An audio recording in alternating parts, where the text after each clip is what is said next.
Hey, hey, hey, welcome to this episode of Pushing Through, where we show mothers and their adult daughters how to connect, engage, and have fun. Mamas, your responsibility to nurture the relationship with you and your child does not end at age 18. It surely does not. I am Nicole. I'm Andrea.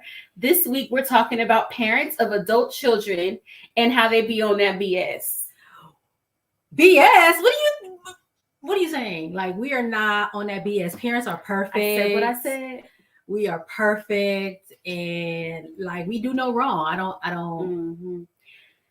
Anyway. All right, y'all. So let me give you some backstory on this. Back in February, me being me, scrolling through Facebook, as as always, I'm always looking and seeing what's going on. That's how I get my news. I don't watch TV. I came across a video that Pastor Kimberly Ervin had posted, and woo, it was by this TikToker named Deja Blue, and she went in. I was like, what in the world? I want y'all to see this video. So we're going to pause for a second so you can take a look at it. It's only 2 minutes, so hold on. Let's watch it.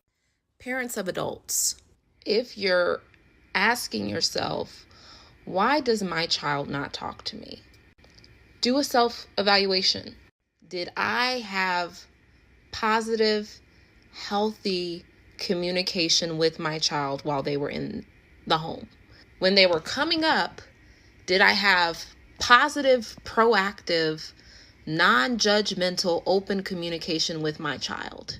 Or was 90% of the time I spent talking to my child reprimanding them for doing something I didn't agree with, or that I said was wrong, or ordering them to do something, or criticizing them? Were you an emotionally safe space for your child? Y'all will go through your children's diaries, go through their phone, and weaponize their vulnerability. You will weaponize their only safe spaces.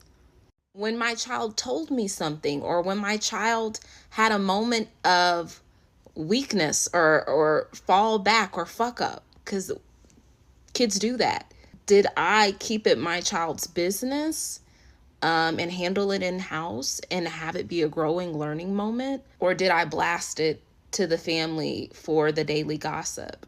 Yeah, you won't believe what Johnny just did.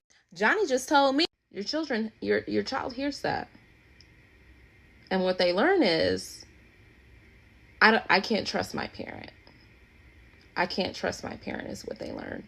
Did your child hear you ridiculing or putting down people who looked like them, talked like them, believed the way they believed? And you wonder why your child won't take initiative to talk to you now that they don't have to. You know why your kid doesn't talk to you. You know why. I think she spoke facts. You know what? Mm-hmm. I can't 100%. Even lie. I think you're right. I think she came with it, even though that hurt my feelings because I'm a parent and I know that there have been, incidents. Hit dogs holler. Yep. Anyway. Mm-hmm. So the first thing I did when I seen the video was send it to her. Because, of course, she has been parented, by me and her father. And I was like, ooh, do this resonate? And then the second thing I did was, holler at our producer, Kwame. And I was like, I think we need to have Pastor Ervin join us on an episode because I want to talk to her about why she posted it and like all of that. So, woo, we were able to make it happen. And we're going to bring her on right now. Hey. Hey. So excited to have you here. Thank you for having me. You done started something?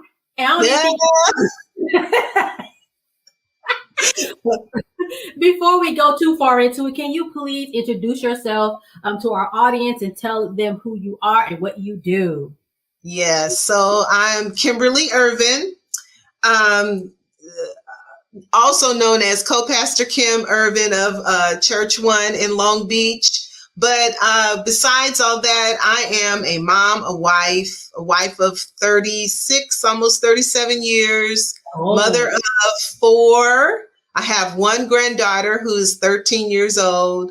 I'm an administrator of 2 offices, foster care offices, foster family agencies, one in Gardena and one in Riverside. And so that's pretty much what I do.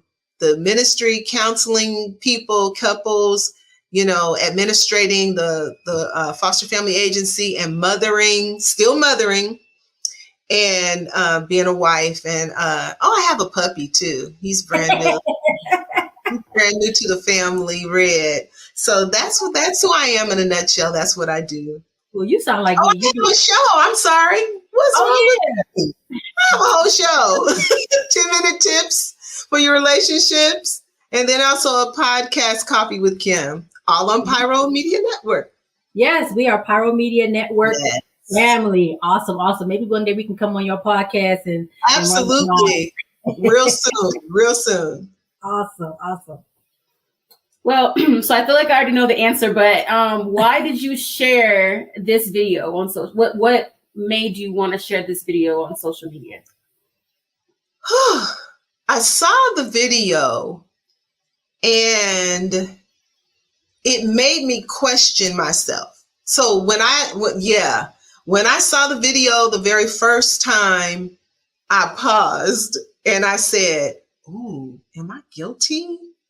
And I really had to take a step back and go, okay, Kim, think about all these things that this young lady was saying, and it was all very true.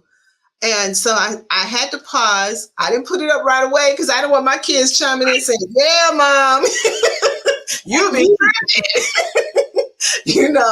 But I just took a step back and I just thought about my relationship with my kids, my adult children. And at this time, all my children are adults. My youngest she turned 19 in January. And but the others are between the ages of 35 and 29, the other three. And so I thought about it. I was like, "Ooh, am I that parent to adult children?" And even thinking back on when they were younger, what was that relationship like? Yeah. Did I give them opportunities to speak their mind and their hearts? Did I criticize them? All the things that she was talking about. And I knew I wasn't perfect, as a parent, right. Especially with that oldest one, because, I always say that's the practice child. It is. That's the practice child. That's the one you practice everything on. And I know that to be true because my older kids always say, that youngest one gets away with everything. And I'm like, it's not that. I just didn't know any better when you guys were coming up. I just didn't. And I was doing a lot of things the way my parents did it, thinking that that's the way you do it. And I think what changed for me, honestly, I'll just be honest, what really changed for me and how I was mothering my kids was when I started educating myself. When I went back to college, and you start taking all these psychology classes and all these other things, that, it just kind of exposes you to more information. Yep. And the more I exposed myself to information, research and all of that, I realized that there were some things that I was doing wrong, and I changed that. And so the blessing about that, that video was when I decided I could put it up, in clear conscience, because I was willing to take whatever hits that were coming. Yeah. And so when I decided to put it up, my kids chimed in and they said the best things that a mom could ever hear, about our relationship, and as it is today, and even when they were coming up, so I knew I hadn't been perfect. And my kids have experienced some things, they've been through some things with me and their dad, but I knew that we did our best and we really always tried to let them have a voice. And so when I was like, "Ooh, coast is clear," Yeah, I'll post it now. I'll post it now, but honestly, I was willing to take the hit but I knew my kids weren't going to out me on social media. Yeah. But I knew that if I was guilty of some of those things, I knew that that would be a conversation we would have at home or in private on the phone or whatever. But they said the sweetest things. And I honestly know, Nicole, that I do have a good relationship with my adult children. Yeah. Yeah. And that's a beautiful thing. And I think one of the things that came out of watching that video is a lot of opportunity for self-reflection. Yes. I actually went back onto TikTok to watch the original video and to look at the comments. And you would be amazed at how many adult children are like, nope, I don't talk to my mama. Ain't talked to her in 6 years. Nope, don't talk to my dad. People were like, can somebody send this to my mom? Can somebody translate this into Spanish and send this to my mom? Like, it was like a lot of people are really, have these issues with their parents and remember how they were parented and how it impacted them. And I think, as quiet as it's kept, sometimes us parents, sometimes we don't get it right. And I think something that you said that was so important is when you know better, you do better. You go to school or college, or you have a mentor or someone that can really, help make a parent do better by their kids. And some parents don't really care to do better, I feel like, too, because it depends on like how that parent, how they are. Because some parents feel like their kids owe them something. Some of them, had kids, maybe didn't want the kids, or they had a bad relationship with the kid's father,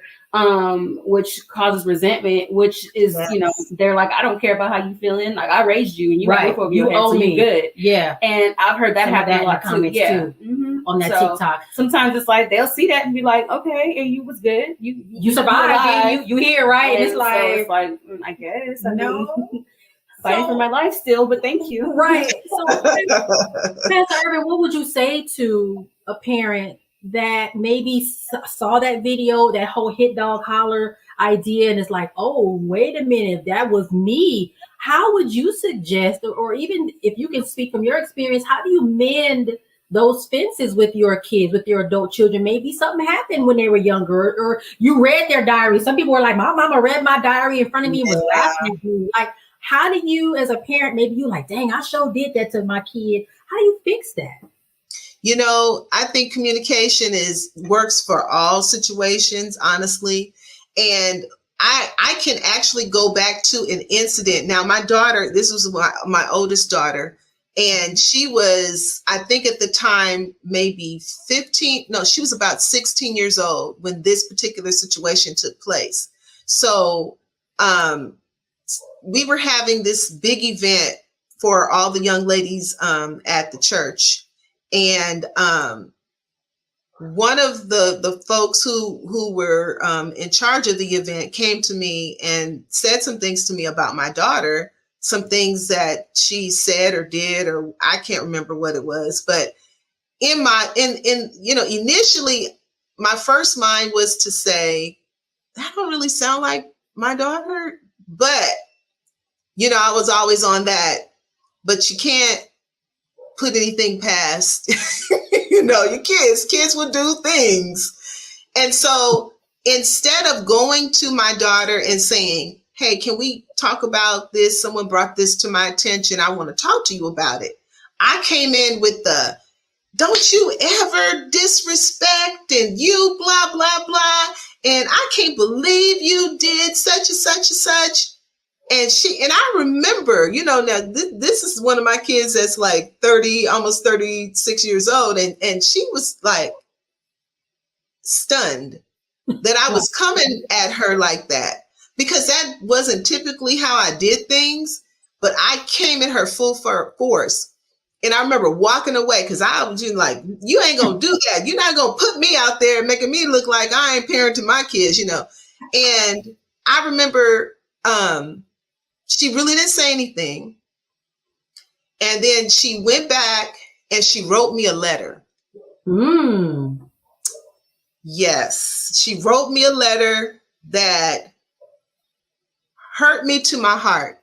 Wow. Because, and it wasn't that she was hurting me. It was, I realized I had hurt her. And I realized that I didn't even give her a chance to defend herself. Yeah. I didn't give her a chance to speak on the matter. I told her what was what, and I walked away. Yeah. That's so and funny. I do that a lot. I was devastated that I did that to her. So let me tell you what I did. I went to her and I begged her pardon. I did. I went to her, and I know there are some parents out there would never do anything like that. Yep. You know, they would be like, I don't have to apologize to you. I'm the parent. I've heard that said before, and I totally don't agree with it. You know, but I went to her and I asked her forgiveness.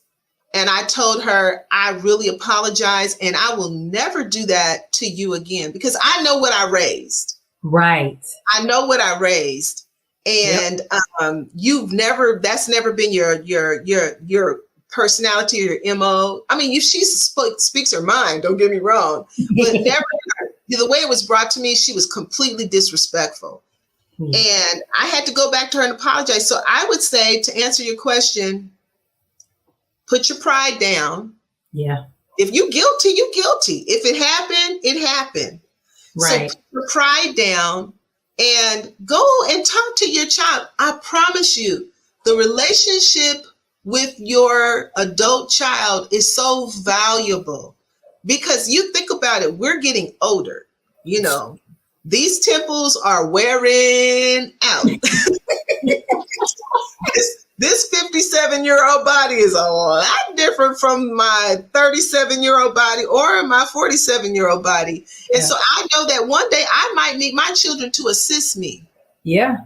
You know, now I don't ever want to just be a burden to them, but they may have to come and, you know, bring me a meal, and I don't want them to open the door, throw it in and close it, because they mad at me for some things I did back in the past. I mean, that's real talk.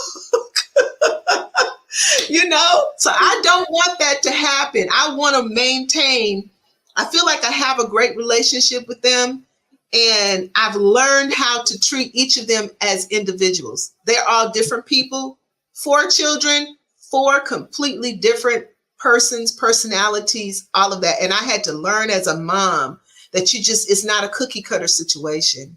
Yeah. So parents, go back to your kids and apologize for that mess.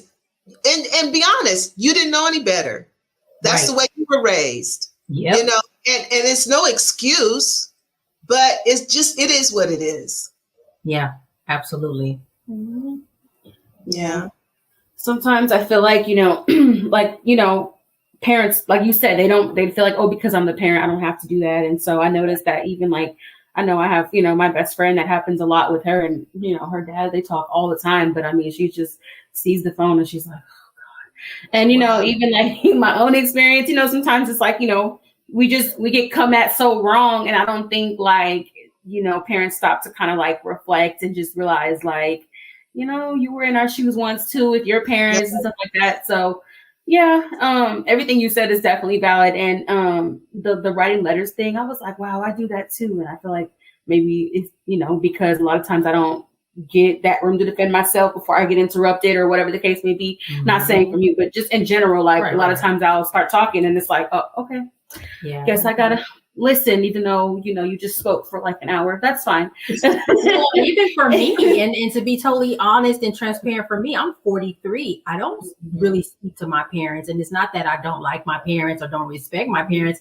There's sometimes a conversation is just not, it's, I don't know. It's like if it goes bad every time, it's like a when you notice parallels, it's like, why am I going to keep perpetuating this pattern? And I know it's going to be the same thing every time. If I know if I go on the street, I'm going to get a flat tire, and I do every time. Well, I'm not going to go on there no more. So I'm going to stop answering the phone because I know it's going to be a bad time. And every time I talk to you, we arguing. So maybe we should just not talk. Right. So, or for me, it's just like, we're just going to talk about the weather.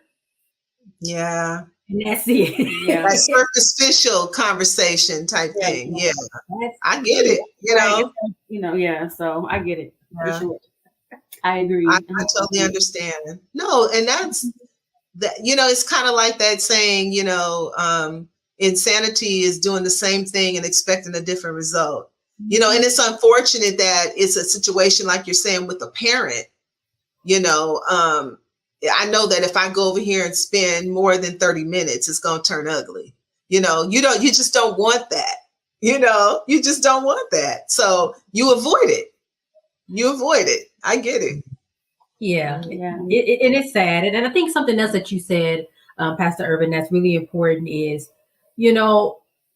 oftentimes the way that we parent our children is a reflection of the way that we have been parented by our parents. And so the things we have to do is break that cycle. And I actually have a really close friend. Her name is Trina Green Brown, and she wrote a book called Parenting for Liberation, where it really focuses on helping parents, Black parents, raise liberated Black children. And one of the I'm writing that down. Yeah, I'll send you a link to it. One of the first things that she talks a lot about is forgiving yourself for maybe the things that you've done to your children that maybe, again, you didn't know, you did what you thought. Also forgiving your parents for how they parented you. Like, you know what? They didn't know, or they did what they thought was best. And I think for me, I always operate under the assumption that as parents, we always, for the most part, do what we think is best for our kids. And even though, and that best might be dysfunctional, it might be a little off, but it's because of our experiences and how we were parented. But ultimately, for the most part, right, there are exceptions. There are people that are abusive, yes. But for the most part, we are doing what we think is best. And it could be totally off, but it's what we are operating in the best of intentions. And it just sometimes just doesn't work out for the best for our kids. So, No, I totally agree with that. It's funny you mentioned dysfunctional. The things that we do is dysfunctional. And I think early on in my marriage, and in my parenting, that word dysfunctional was like a cuss word for me, because my idea of dysfunctional was like, the family where the kids are tied up in the closet and they come to school with no food and their clothes are tattered, the father is beating the mom. That was the only thing I knew as dysfunctional. Yeah. But I learned differently that sometimes we all operate in dysfunction, and I'll never forget the first time it really dawned on me that, hey, sometimes we're a little dysfunctional around here. My father-in-law, said to my husband and I, one day he was talking to us and he said, baby, every family has some dysfunction. And I was like, you're right. Yep. You're absolutely right. Every family has some dysfunction. And our dysfunction is sometimes the only thing that we know to be true about families. You think about children who are abused from, babies on up. And until they see something different, they don't know that they're being abused. They don't know that this is behavior that shouldn't be, And so, that's very, very true what you guys are saying. Yeah, absolutely. So we're going to get ready to wrap up this episode. And before we do, Pastor Ervin, any parting thoughts about relationships with, as a parent with your adult children? What should we be telling parents moving forward? Just some parting thoughts on how we should encourage parents of adult children. Yes, I do. One thing that I'm learning to do, and you notice I said the word learning, is to not offer my advice unless it's solicited. Ooh. And that's hard because sometimes you're sitting back watching your children tiptoe through life in areas of life that the end result. You know what that's going to turn into, and it's not that you want your kids to, fail, or you want, them to be sabotaged. But sometimes, if you feel like, and first of all, you got to know your kids. You have to know who's who. So I know that there's this kid that I can go, that's not going to work out. And that child will catch it and be like, gotcha, mom, I'm good, Then there's the other one who's needs to experience some things. And so I know with that child, either it depends on what the situation is. I can say, I'm gonna let this one, I'm gonna let him figure it out. Or I'm gonna handle it like saying, hey, I noticed this, but of course you're an adult and you need to make your own decisions. But, this is how I see it, but that's not the only way to see it. So I try not to offer my advice if it's not solicited, you know, but the thing is, I'm so blessed in that my kids come to me quite often and solicit my advice, you know, and that's the blessing. But there are times we had just had a situation and I was telling my husband, I said, this is happening. I said, but I'm not going to say anything because this is going to come full circle. And it wasn't anything detrimental, but I knew it was going to come full circle. And I said, so I'm not going to say anything, and I don't want you to say anything either. And he said, okay. And so sure enough, it came full circle, and my child came to me and said, blah, blah, blah, blah. And I said, wow, okay, that's great. You know, I'm glad you came to that conclusion. And, you know, and my husband was like, you said that was going to happen. Absolutely. Because I've been living this life, and I've been age, and I've experienced most of what you're going through. And I can't say everything, but you know, I just know some things that are how some things are gonna turn out. Everything in life is not completely different. I mean, 1 + 1 is still 2, you know, and the letter C comes after B. So that's a constant. Yeah. So I would say, don't offer any advice unless it's solicited, unless you know that child is a kind of child that will receive it. Because sometimes you'll deter them from doing the right thing by telling them what they need to do. Because they're adults and they want to make their own decisions. Absolutely. I think that's perfect. A perfect tip. And like you said, it's sometimes hard to, you got to catch yourself. But I want to ask Andrea, what do you want parents of adult children to know? And what do you want them to do? I was actually going to say something similar to the not offering unsolicited advice, but I was going to say, even just asking, like, do you want my advice or do you just want me to listen? Because sometimes, you know, like if I'm saying something, I'm not asking for that. I'm just want to talk, you know what I mean? Or I think a lot of people feel that way. And then I think sometimes when the advice comes, then people start feeling shut down, like, oh, okay, well, never mind. Yeah. You know, because it's kind of like, I didn't ask, had this, or maybe they already had it covered. Like, you know, I mean, because sometimes like you might have experienced the same thing of it went down the same road that I'm going down, but I'm not you and you're not me. I mean, I came from you, but you're not me and I'm not you. So I may have a handle on it or think I do or have a plan already. And so you telling me, well, you know, you shouldn't do this, or it's like, okay, can you just listen? Like, you know, so I think that's the main one is. You just helped me. Yeah. Yeah. You helped me with that one. You know, you really did. Yeah, do you want me to just listen or give advice? Okay, I'm putting that in my book. Yeah, you know, I'm gonna use that. Like, I'm not the same person. A lot of like parents, like I know my dad's always like, you know, you came from me, and you know he's very proud of that. And it's like that's fine, but I'm also not you. So, right. Yeah, you're your own person. Yeah. You gotta let the kids experience stuff now. You about to walk into a fire. I'm not letting you walk into the fire. Right, but again, I came from you. I'm not dumb, so I know that that the fire is there. Yeah. You know what I'm saying? I got emotional with that because I'm like, I'm not gonna let you fall. No, and you know, but again, I'm smart enough, and I feel like you know, you should have that confidence that I would know. Mm-hmm. You know what I mean? So I don't know. I think I just be wanting.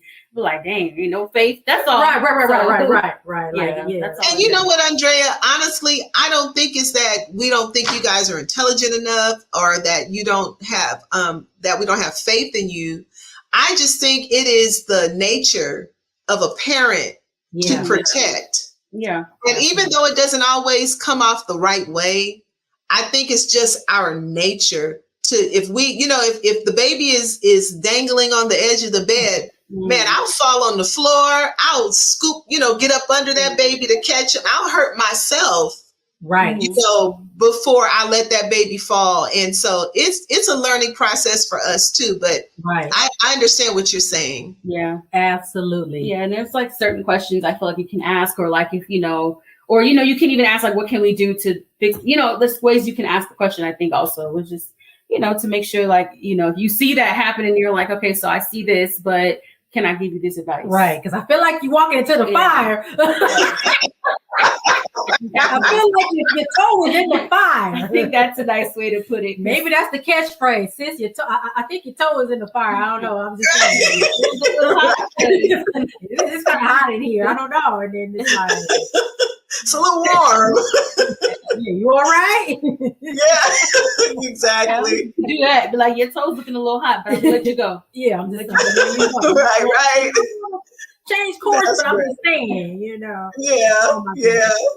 yeah. This has been an amazing conversation, Pastor Ervin. Yes, Thank it you has. so much for stopping by and talking with us about this Absolutely. important topic. And hopefully, I'm sure there'll be other conversations that we can have Yes. around these topics. And again, we're happy to come on your show and talk. Oh, absolutely. You will definitely be on my show. Just sitting here talking with you and your daughter really gave me an idea for something. You have a daughter, and I have 3 daughters, and I had a show with my daughters and my sister one time, and it was an amazing experience.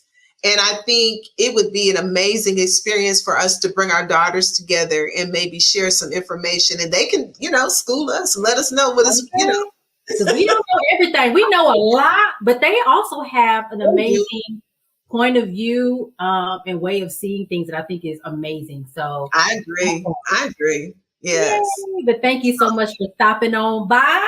We're going to go ahead and close out. Yes. Thank you all so much for watching this episode of Pushing Through. Watch us every first, third, and fourth Thursday at 6 p.m. on Pyro Media Network. And remember, mamas, your responsibility to nurture the relationship with your daughter does not end at age 18. That's all right, right. y'all. Bye. Bye.